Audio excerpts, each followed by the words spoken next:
Em janeiro de 2019, 272 pessoas morreram com o rompimento da barragem da mineradora Vale, em Brumadinho. O vazio que agora acompanha os que ficaram jamais será preenchido.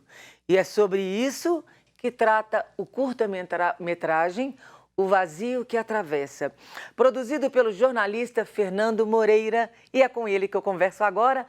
Bom dia, Fernando, bem-vindo ao Manhã de Piedade.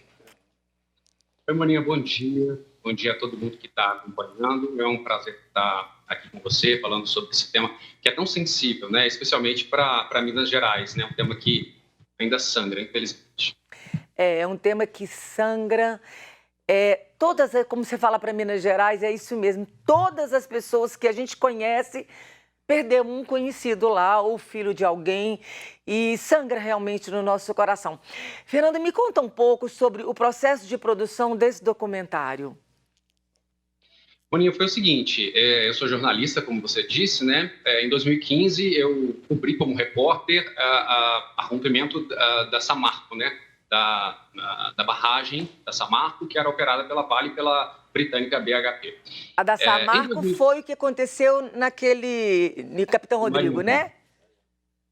Em Mariana. Uhum. No distrito, foram Bento vários Rodrigues. ali, né? Vários distritos de Bento Rodrigues. Bento Rodrigues, teve Gesteira, teve Paracatu de Baixo, isso foram mesmo. Vários distritos, e os rejeitos chegaram até o Espírito Santo. Enfim, uma cobertura muito densa, eu fiquei 3 meses dormindo lá, enfim, sentindo toda aquela comoção, né? Aquele sentimento acabou mexendo muito comigo. Em 2019, eu já estava aqui em São Paulo, moro em São Paulo atualmente, e não estava mais no jornalismo, estava fazendo o meu mestrado, hoje eu faço meu doutorado, e ao ver aquilo na televisão, eu falei, eu preciso fazer alguma coisa. Então, foi um documentário feito totalmente assim, de forma independente, com a ajuda de pessoas que, junto comigo, né, resolveram abraçar essa causa, fazendo um trabalho colaborativo. Então, foram poucas pessoas que participaram desse documentário, mas todo mundo fazendo de forma colaborativa e se doando muito. Uhum. E a gente começou as filmagens logo que aconteceu em 2019 e o documentário terminou agora em 2021 por causa de todas essas dificuldades, né? Falta de financiamento, etc. Mas a gente quis levar adiante essa história, que é uma história que ela não pode ficar, não pode ser esquecida, né? As reportagens de televisão, elas são muito importantes. Eu fui repórter de televisão, mas eu acho que um documentário tem um papel diferente, sabe? Ele tem um papel um pouco mais perene, né? Ele está rodando festivais, etc. Então, eu acho que é importante essa discussão voltar nesse novo formato, né? Um formato que é um formato mais perene. Verdade. Fernando, você cobrindo o da Samarco e também vivendo a de Brumadinho, 2 tragédias, que morreram muitas pessoas, isso mexe com a gente, né? E qual é o foco desta produção principal? O foco são as pessoas, né? Eu não quis muito falar sobre investigações, sobre as questões mais burocráticas, porque isso vem sendo feito pelo Ministério Público. Tudo bem, as pessoas até hoje estão esperando uma resposta, né? Poderia ser esse foco. Mas o que me toca mais são aquelas histórias das pessoas, sabe? Aquela história que ela é interrompida de alguma maneira e que essa interrupção ela não vai sarar, é uma ferida que não vai sarar nunca, né? Um entrevistado, que é o Evaneiro, ele fala, essa ferida, eu espero que um dia ela cicatrize, mas essa cicatriz vai ficar. Ela vai ficar sempre ali, eu vou estar sempre olhando para ela, vou estar sempre lembrando. E para a gente que, assim, de uma outra maneira, é claro que a gente não tem como se colocar no lugar do outro, a gente tenta, né, por empatia, mas é um pouco uma atividade de abstração a gente tentar se colocar no lugar do outro, mas para a gente que acompanha de uma outra maneira, que é tocado de uma outra maneira, aquilo também é muito forte, sabe? O próprio título do filme, o Evaneiro, ele estava na varanda da casa dele, olhando assim para o horizonte, esperando notícias da esposa, da Angelina. Inclusive, o corpo foi encontrado este ano, 2021. Pensa. Foi em 2019 o cumprimento. E ele olha para o horizonte e ele fala assim, o que vai ser da minha vida? O que eu vou fazer a partir de agora? Como é que eu vou falar para os meninos? Então, olhando para o horizonte, eu sinto aquele vazio. E aí, quando ele falou aquilo me arrepiou, sabe? E eu falei, é isso, é um vazio que não vai ser preenchido. Fernanda, é interessante porque só de você falar, a gente emociona junto, né? A gente sente esse vazio no coração junto. Isso é essa compaixão, né? Sofrer com. Na medida que você foi fazendo, você também sangrava por dentro? Sangrava. Eu achei que o seu termo foi absolutamente coerente, né? O sofrer com, a compaixão, que não é a piedade, né? Compaixão é um pouco diferente, né? É você estar sofrendo junto. E não apenas, enfim, ver alguém sofrendo, assim, ter aquele sentimento, né, de querer ajudar e tudo mais, mas você sofrer mesmo. E é um pouco isso. É claro que eu preciso me colocar no meu lugar. O meu lugar não é o lugar do sofrimento deles. O sofrimento deles eu nunca senti, não faço a menor ideia do que seja isso. Eu tento me colocar nesse lugar, mas é um lugar que não me pertence. Mas assistir aquilo é muito doído. É muito doído. E eu choro com esse documentário. Toda vez que eu vejo, já tem anos, eu vejo, revejo, quando eu vejo o abraço do Evanir no filho, aquilo eu não consigo ficar, sabe? Não consigo ainda lidar com aquilo. Eu fico imaginando como é que é lidar com aquilo para as pessoas que sofreram, né? Para tantas pessoas, as associações, né, que a Vabrum tem a associação da Helena Talibert, enfim, como que essas pessoas tentam seguir adiante ainda mais com essa impunidade, né, Moni? É uma impunidade, e até hoje, o caso de Mariana, né, ainda está impune. Imagina o de Brumadinho, que é ainda mais recente. É verdade. Como diria Caetano, né? A força da grana que ergue e destrói coisas belas. Eu fico muito feliz de você falar que ainda chora, porque as pessoas estão se tornando tão insensíveis.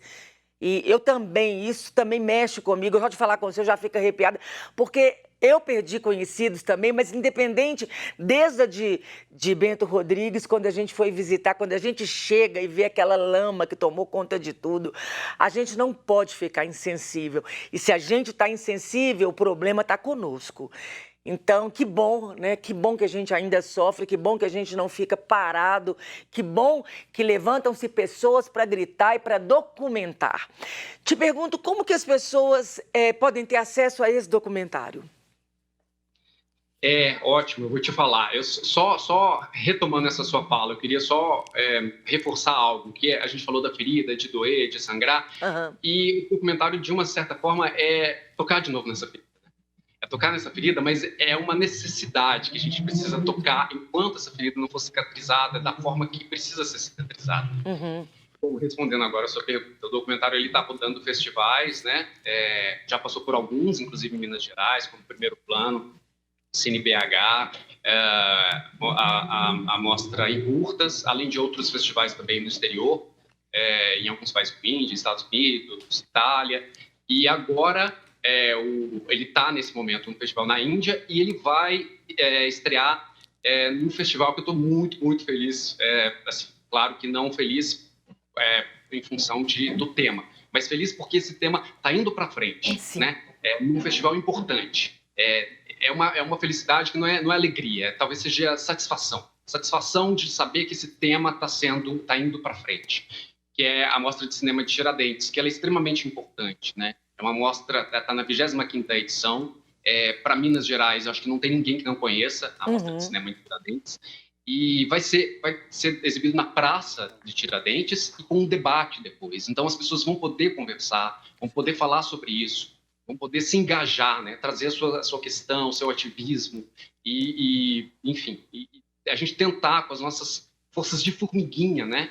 Mudar um pouco essa realidade tão dura que continua revitimizando as vítimas, né? Verdade. Fernando, é interessante, ficar feliz, sim.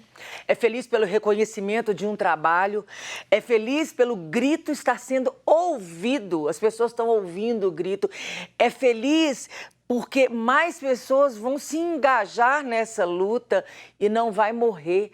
Porque se acontecesse isso há 50 anos atrás, ia virar a página e a vida continua. Mas hoje não. Hoje a gente tem, né, a comunicação caminhada, os meios todos, as redes sociais, que não vai morrer. Esse grito vai continuar e como é importante esse documentário. Parabéns, né, de vocês estarem na 25ª Mostra de Tiradentes. É um orgulho, que maravilha. Pergunta uma coisa, Fernando. Você teve cobrindo a de Brumadinho e a de Mariana. Qual o paralelo que você faz entre as duas? A de Mariana, ela foi, em termos de impacto humano, né, de mortes, foi menor, né? Foram 19 pessoas. A de Brumadinho, 272 pessoas. Agora, em termos de impactos ambientais, a de Mariana foi muito maior. Agora, se somarem as duas, em termos de impactos ambientais, em termos de perdas humanas, e a gente pensar que na primeira, não foi a primeira, né, mas enfim, essa anterior, né, logo anterior, num período de menos de 4 anos de distância, foram 3 anos e 2 meses. Pensar que foi feita uma promessa de que isso jamais aconteceria, novamente, jamais aconteceria. E logo depois, e além disso, há várias outras em risco. A gente vê macacos, a gente vê barão de cucais. Verdade. A gente está sempre em alerta e pensando que a gente pode perder mais pessoas e o ambiente é mais atingido ainda. E o que importa é como o próprio Ministério Público, André Sperling, um dos promotores da Força Tarefa, na pré-estreia do filme, ele estava presente, juntamente com outras 2 pessoas, a Cristina Serra, uma jornalista super importante, e o professor Stone, que é um professor da USP, ele trabalha com engenharia de barragens. E o André Sperling, ele falou, existe no processo um laudo de que a Vale ela sabia. Foi feito um estudo de viabilidade econômica, né? Se a barragem ela poderia ir adiante e qual seria o valor gasto com indenizações. Isso está no processo, não sei o que estou falando. Isso o promotor do caso diz. Então a gente fica pensando assim, até quando essa frase do Caetano que você falou, Moninha, até quando isso vai continuar? E o que a gente pode fazer diante disso? Sabe? Foi um documentário que eu não ganhei nada com isso, eu tirei dinheiro do meu bolso, mas eu tô muito satisfeito de saber que eu estou fazendo alguma coisa, sabe? Para mim era muito difícil ver aquilo acontecendo, ver que isso pode voltar a acontecer e ficar com braços cruzados só falando que absurdo, sabe? É isso. Por mais pessoas que tirem o dinheiro do bolso para poder gritar junto, né? A gente está com o trailer do documentário. Vamos parar um pouquinho aqui que eu quero que as pessoas vejam o trailer. Já volto para falar com você. Tá bom.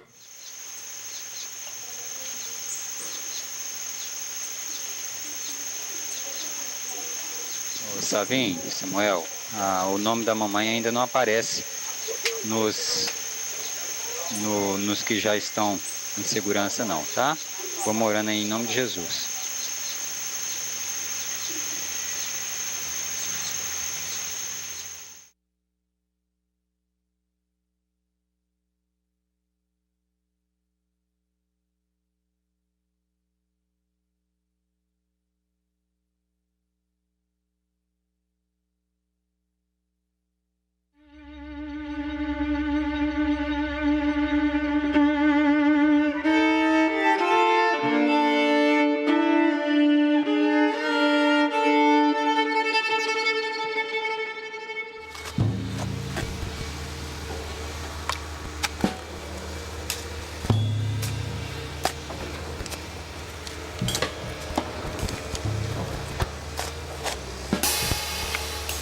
O jogador que eu gritava não está aí. O jogador que eu ponho em campo não está aí. O jogador que eu chamava na beira do campo e falava, joga assim, faz isso, não está aí. Quem que vai estar aí?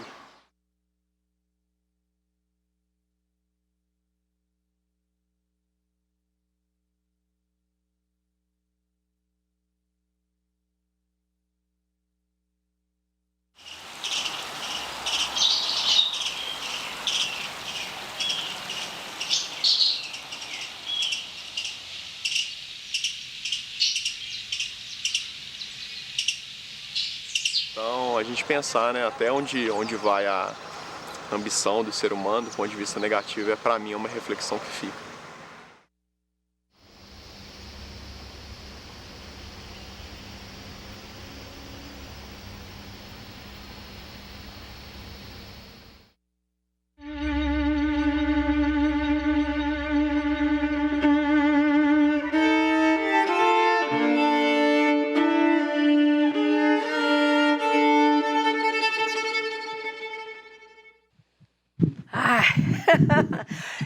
Exatamente como você foi feliz no título, o vazio que atravessa a alma, atravessa a vida, atravessa o coração.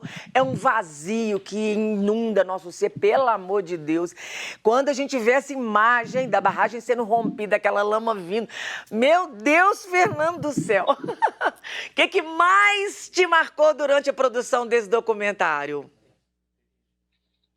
Olha, foram muitas coisas, Moninha. Você viu, né? É difícil de rever. Eu vi e revi vários momentos. Peço desculpa, porque agora está ventando aqui, talvez tenha alguma interferência no áudio. Mas o que me marca é essa história, essa cisão, né? Essa cisão dessas histórias e pensar sempre, exercer a empatia, pensar que poderia ser eu, poderia ser um parente meu, e como é que eu ia retomar minha vida, né? Teve famílias que perderam várias pessoas. O que dizer, né? O que dizer diante de tudo isso, assim? Eu acho que, às vezes, é mais uma questão de fruição mesmo, né? De você tentar assistir, tentar pensar como a gente pode fazer uma manhã diferente, né? Eu não sou aquele idealista do ponto de vista de pensar que a gente não pode contar com a mineração, porque eu acho que seria a gente voltar, né, para um mundo que a gente não vive mais, isso seria impossível, mas eu acho que é preciso ter uma mineração responsável, uma mineração que respeite, principalmente, as subjetividades humanas e o meio ambiente, né? Isso aqui tudo é nosso, isso aqui não é só dos donos, né, da mineração, dos donos do poder. Isso é nosso e a gente precisa manter isso para o futuro. E a comunidade, os nossos irmãos, né, eles não podem ser ceifados dessa maneira por uma questão totalmente irresponsável, porque foi uma questão irresponsável. Isso não é menor. É verdade, é nosso, né? É nosso. Fernando, quando o áudio do pai falando para os filhos, né? O nome da mamãe ainda não está na lista dos encontrados, não. Cada um que você conversava, como que eu quero saber, assim, né? Como que é ouvir, conversar com essas pessoas? O Evanir me tocou muito, assim. O Evanir, ele é muito religioso, inclusive, sabe? Aproveitando até né, que a gente está na TV Horizonte falando assim, não especificamente de uma religião específica, né? Sim. Mas falando sobre a existência de Deus, né? A espiritualidade em si. Exato. E ele pensava, assim, ele estava sempre se referindo a Angelita, que era funcionária da Vale, como se ela tivesse sido arrebatada. E é quase um sebastianismo, sabe? Porque o corpo não tinha corpo, né? Não foi encontrado. Foi encontrado só agora, em 2021. E ao mesmo tempo, essa ideia, né? essa religiosidade, essa espera, né? Eu vejo sempre essa imagem que você falou, ele na varanda, olhando no horizonte, ele esperando. É uma espera, ao mesmo tempo, que não... A fituta vai se perdendo, porque o nome não aparece na lista, os dias vão passando e não tem notícia, mas aquela coisa ainda não encontramos. Quem sabe a gente não encontra. E 2 filhos pequenos, né? Tinham 2 filhos, um pré-adolescente e um que é uma criança, o Savinho e o Samuel. E esse áudio foi um áudio de WhatsApp que ele mandou, ele estava no momento que o tenente Pedro Aihara, ele lia a lista das pessoas que foram encontradas com vida perto da mina, foi no primeiro dia. Ele colocou para gravar. Isso, inclusive, está no filme. Os nomes sendo ditos, né, e aquela expectativa, mais um nome, foram 182 nomes. Ele ouviu esses 182 nomes, gravou, e o nome da esposa não estava entre esses 182. Aí ele pega o celular, manda uma mensagem para os filhos e fala, vamos orando, em nome de Jesus. A sua mãe não foi encontrada aí. E aí eu fico pensando, o que é para um pai falar para os filhos que a mãe não foi encontrada e que eles precisam ter fé, né? Como que é para a cabeça dessas crianças crescer com esse evento, com esse trauma, E para esse pai, né, que agora vai ter que ser pai, vai ter que ser mãe e vai ter que lidar com a sua própria ausência, né? A ausência de estar sempre ali com a esposa, um amor muito bonito. Ele me mostrou umas fotos tão bonitas, né, do casal, eles fazendo um jardim juntos, sabe? Eles faziam tudo muito, eles eram muito unidos. E aí isso me toca muito, assim como me toca também o Júlio, quando ele fala, os jogadores, ele era o treinador do time amador, né? Uhum. Ele fala, os jogadores que estavam aqui do meu lado, que eu chamava, eles não estão aqui, eles estão lá debaixo do bar. Como que eu vou voltar a fazer um time aqui, né? Eles não estão aqui, ninguém ficou, o que vai sobrar? E ele falava também, falava daqui a uns anos, agora acontece isso, daqui a uns anos, e a questão mental, né? Como que as pessoas vão lidar com isso psicologicamente? É tudo muito triste, sabe? É tudo muito emocionante e ao mesmo tempo é algo que não dá para a gente simplesmente falar assim, não vou fazer nada, né? É muito difícil, assim, para mim, quando eu fiquei em Mariana, eu fiquei 3 meses dormindo em Mariana, que foi um caso anterior de 2015, e eu tinha pesadelo, eu acordava, chorava durante a noite e tal, e eu falava, mas eu vou me enfiar nisso de novo, né? Eu falei, eu vou, porque eu preciso fazer alguma coisa, e isso não é nada, né? Eu sou uma formiguinha diante de tudo isso, não é nada, mas eu me sinto mais leve fazendo isso, sabe? Eu acho que é o que eu posso fazer, assim, diante da minha formação, né, do que eu tenho de know-how para oferecer como jornalista, como documentarista. Enfim, é a parte, talvez, que me cabe. Fernando, Madre Teresa, ela falava que o trabalho dela era uma gota no oceano. Mas sem essa gota, o oceano ia ficar faltando muito. E é isso, né? Às vezes o nosso trabalho é de formiguinha, é pequenininho, é uma gota. E é aquela historinha também daquele homem que estava com a estrela, salvando as estrelas do mar que estavam encalhadinhas, julgando, voltando para o mar. E a pessoa fala, gente, mas é tanta estrela do mar que está aí, você acha que você vai fazer diferença? E ele pegou aquela estrela do mar e falou, para essa aqui eu vou. E devolveu aquela para o mar. E é isso. Para essas pessoas, com certeza, você fez a diferença. Você foi uma palavra, você foi o ouvido, aquilo que elas precisavam falar, elas falaram com você. Você foi a atenção que elas precisavam receber. Então, que bacana, que honra para mim conversar com você, Fernando. Que bacana, eu estou muito emocionada, muito impactada com esse trabalho. Que você tenha muito sucesso mesmo e que essa voz seja ouvida, que retumbe, que as pessoas ouçam e que faça realmente as pessoas mudarem de posição, mudarem de atitudes, ter mais empatia e consideração, né? E, bom, para a gente poder terminar, eu queria que você deixasse suas considerações finais de tudo, né? Nem tudo, porque não tem jeito de você falar tudo. Mas o que vem no seu coração agora? Bom, Aninha, primeiro eu quero agradecer a todos vocês, agradecer a pessoa inicial que fez contato comigo, que foi o Tomás, e todos os outros, né?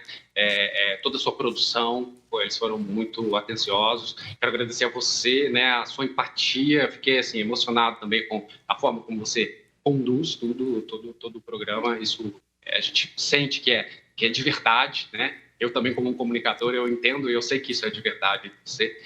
E eu queria, como sempre eu faço, nessas considerações finais, deixar a minha homenagem às vítimas e também às pessoas que ficaram, né?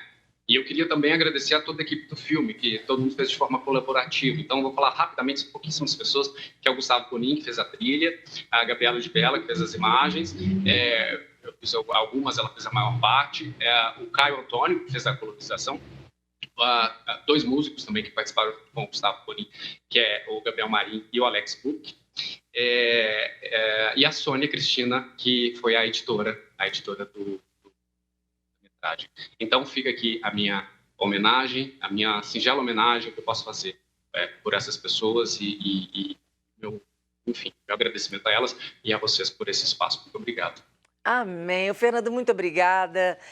Obrigada a cada uma dessas pessoas que doou seu tempo, seu trabalho, para isso, né? Para juntos a gente fazer uma força-tarefa maior.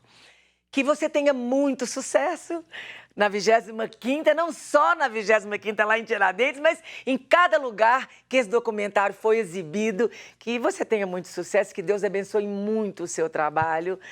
E um feliz A ano última novo. coisa, Moninha, eu esqueci. Dia 26 de janeiro, aí em Tiradentes, eu espero vocês, hein? 26 de janeiro. 26 de janeiro, gente, lá em Tiradentes.